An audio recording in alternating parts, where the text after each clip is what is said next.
That poverty is not an original historical condition. It was imposed by colonizing forces.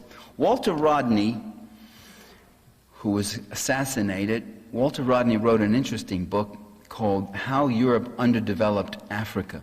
And I always thought the title, the use of the word underdeveloped as a verb, was very important and very revealing. That it was something that was done to Africa. Africa wasn't underdeveloped. There were rich cultures there. Africa is a rich continent. Latin America is a rich continent. Asia is a rich continent. The imperialists, the colonialists, don't go to poor places. They go to rich places. They go in there to take their markets, to take their oil, their timber, their cotton, their hemp, their flax, their gold, their silver, their diamonds, and 1,000 other things. And they go in there to exploit and ruthlessly exploit their labor.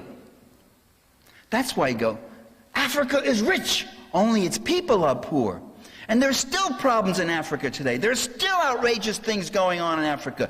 Building their own pharmaceutical factories in the Sudan. Where do you get off thinking you can do that when you should be buying pharmaceuticals from the multinational pharmaceuticals?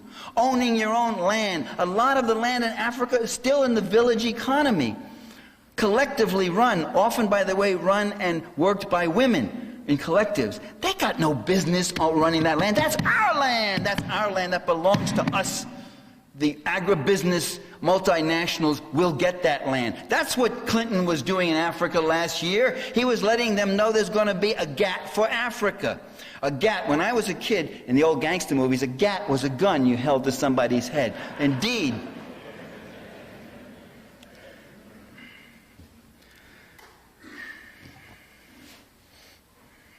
Getting worked up here.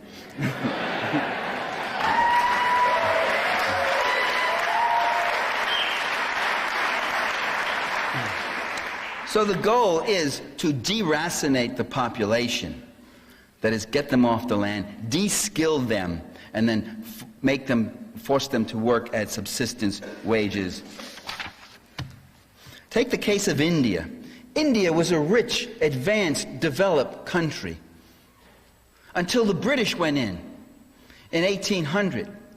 And between 1800 and 1830, the Indian textile industry, which was outperforming the British textile industry in exports and quality, was dismantled.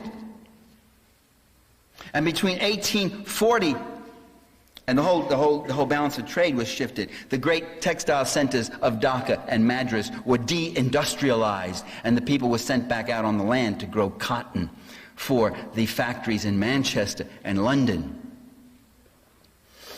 And between 1850 and 1900, the Indian per capita income fell by 65%.